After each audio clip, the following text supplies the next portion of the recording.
yang intinya adalah upaya untuk menggulingkan pemerintah dengan cara-cara melawan hukum.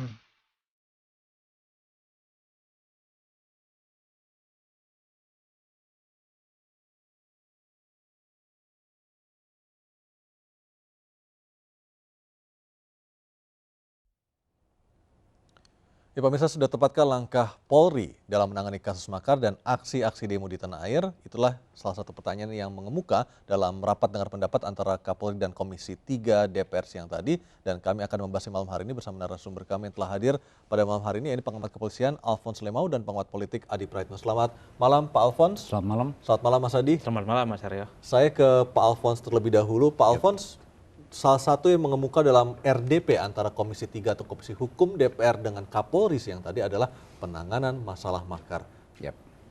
Masalah makar ini sudah berlalu atau setelah berlangsung terakhir itu waktu ada penangkapan 212, terakhir 313 dan sampai saat ini masih dipertanyakan. Dari Pak Alphonse sendiri melihatnya apa sebenarnya yang ingin dikejar oleh anggota Dewan kepada Kapolri, Pak Alphonse? Menurut saya karena Dewan punya fungsi pengawasan terhadap pekerjaan para eksekutif, maka dia mempertanyakan sejauh mana langkah-langkah eksekutif, yaitu langkah-langkah kepolisian itu setelah sesuai dengan rambu-rambu hukum yang ada dalam hal ini. Kalau kepolisian menyatakan bahwa si A, si B, si C terindikasi makar dan dia telah menangkap, artinya bahwa alat bukti yang tersedia telah mencukupi sehingga dia bisa naikkan status dari saksi tersangka. Dari tersangka itulah upaya paksa itu penangkapan dan penahanan. Menurut saya dengan demikian alat bukti yang diperoleh oleh kepolisian, bukti permulaan yang cukup sudah masuk ke kriteria itu. Dengan demikian dia berani melakukan langkah-langkah itu. Karena kalau kita pertanyakan sudah tepat atau tidak, ukuran tepat tidaknya di pra-peradilan secara legalistik, disitulah sebuah langkah hukum diuji karena menangkap dan menahan. Penangkapan, penahanan, bahkan penetapan tersangka itu sendiri apabila tidak sesuai dengan ketentuan bisa dibatalkan oleh pengadilan lewat pra-peradilan. Nah, kalau Mas Adi melihat masalah makar ini sebenarnya sudah berlalu beberapa waktu yang lalu dan sampai saat ini masih dipertanyakan juga. Dari sisi politik, apa yang bisa terbaca dari raker antara Komisi 3 dengan Kapolri yang tadi? Begini Mas Aryo, saya kebayang tadi itu di RDP ini mungkin juga membahas soal kematian Taruna Akpol yang melibatkan kepolisian itu. Tapi ternyata yang mengemuka salah satunya soal makar. Menurut saya ini isu yang sebenarnya sudah ditinggalkan oleh banyak orang. Karena demonya sudah berlalu, yang di demo juga sudah mulai dihukum gitu ya. Proses-proses hukumnya juga berlanjut, banding dan seterusnya. Soal makar misalnya, tuduhan-tuduhan yang harus kita definitif ini dialamatkan kepada kelompok aktivis Islam yang saat itu memang meminta Pak Ahok untuk ditersangkakan. Satu hal menurut saya koreksi terhadap kepolisian, bahwa memang sempat menghalangi sejumlah kelompok umat Islam dari berbagai daerah yang ingin melakukan demonstrasi itu di berbagai daerah. Mestinya nggak perlu dihalang-halangi, Mas. Tapi kalau mereka melakukan tindakan anarkis, tindakan brutal dan kekerasan, harus kita dukung, harus kita tangkap orangnya yang melakukan tindakan itu. Tapi bahwa menghalangi umat Islam dari berbagai daerah ini melakukan aksi demonstrasi ke Jakarta, itu menurut saya dalam konteks demokratisasi itu udah nggak benar. Tapi bukankah tugas dari kepolisian adalah untuk menjaga ketertiban umum masyarakat dalam arti keseluruhan? Betul, saya setuju kalau soal itu. Terbukti kan bela Islam jilid 1, jilid 2 dan seterusnya, tidak ada potensi-potensi kegaduhan apapun. Kalaupun toh ada beberapa aktivis yang ditangkap dan dijadikan sebagai tersangka, mereka tidak inline dan tidak menjadi bagian dari kesatuan aksi bela Islam. Mereka adalah kelompok lain, Sri Bintang Pamungkas dan teman-temannya, dan itu tidak masuk dalam kelompok bela Islam. Inilah yang kemudian bahwa aksi bela Islam ini berpotensi ditunggangi kelompok lain. Ya, artinya kalau kita mengingat lagi ketika 212 itu aksi berlangsung begitu tertib, begitu sesuai dengan rencana, tapi ada yang ditangkap itu pun di luar dari konteks asli aksi 212 seperti itu. Betul, spektakuler sebenarnya demo bela Islam beribu-ribu orang, bahkan jutaan orang. Ini kalau sebenarnya dianggap sebagai gerakan makar, udah lewat Jakarta dan pemerintah mungkin saat itu. Kalau memang ada niat untuk mengkudeta pemerintahan yang sah. Tapi kita harus membaca konteks bahwa yang melakukan kudeta, rencananya itu adalah teman-temannya Sri Bintang Pamungkas, yang kebetulan sedang makan, ngobrol bagaimana kemudian kalau melakukan gerakan cabut mandat terhadap pemerintah melalui DPR yang sah. Itu gerakan konstitusional loh, meminta DPR untuk mencabut mandat kepada pemerintah yang sah. Nah dulu waktu zamannya Pak SBY, gerakan cabut mandat itu hampir tiap hari dilakukan oleh kelompok aktivis, Mas, dan tidak ditangkap. Karena belum ada bukti, belum ada fakta yang sahih bisa dijadikan ukuran bahwa itu adalah tindakan makar. Makar itu sederhana, tindakan melawan hukum secara sengaja untuk melengsarkan pemerintahan yang sah. Itu makar.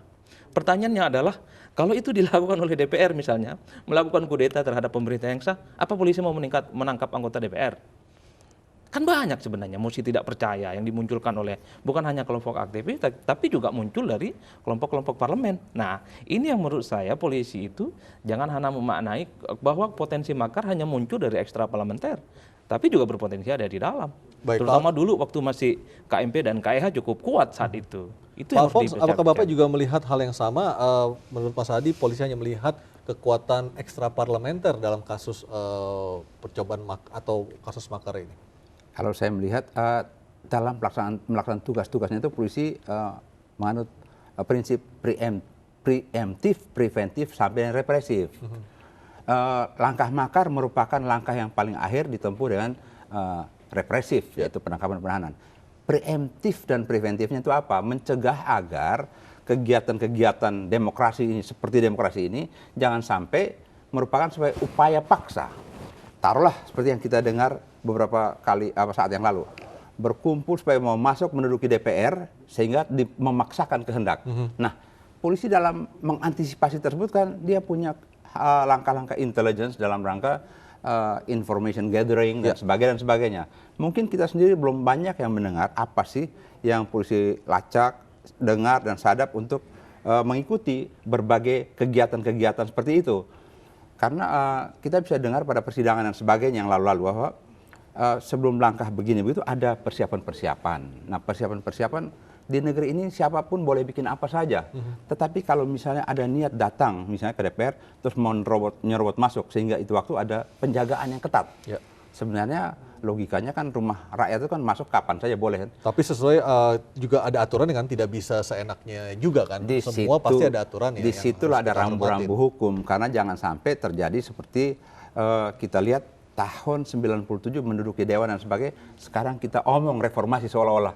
Tapi semua orang tidak ada yang melihat.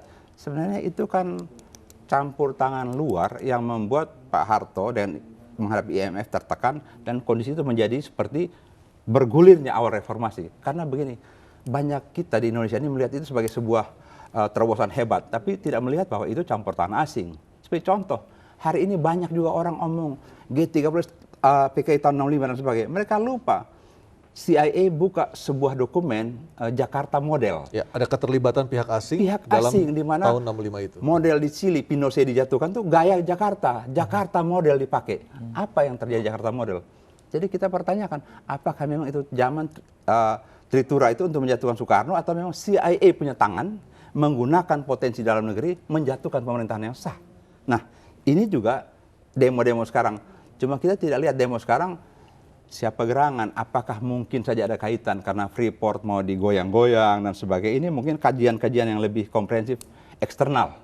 Karena kalau kita lihat bahwa sekarang contohnya, dulu di Darwin kan biasa-biasa aja, sekarang berapa sudah banyak ada pasukan. pangkalan, ya. Kan? Kenapa Freeport yang sudah hangat-hangat mau dicabut dan sebagainya, perpanjang dan sebagainya. Hampir jarang kita melihat di Iran, di Filipina, di Libya, di Irak, bergantinya pemerintah ini bukan karena kekuatan dalam semata, tapi external power ikut berpengaruh. Terutama kalau kita lihat lagi bahwa Indonesia dengan potensi sumber daya alam dan sebagainya ini menjadi dengan etnis dan keberagaman suku dan agama, ini daerah rawan yang memang cocok untuk diobok-obok. Dan kalau kita tidak sadari, dari api kecil tadi demo-demo serupa ini tanpa kita sadari ditunggangi untuk kepentingan lebih besar. Baik, kita bahas lagi lebih lanjut nanti Pak Alfons dan juga Mas Adi, dan pemirsa Ainus Prime akan segera kembali usai pariwara.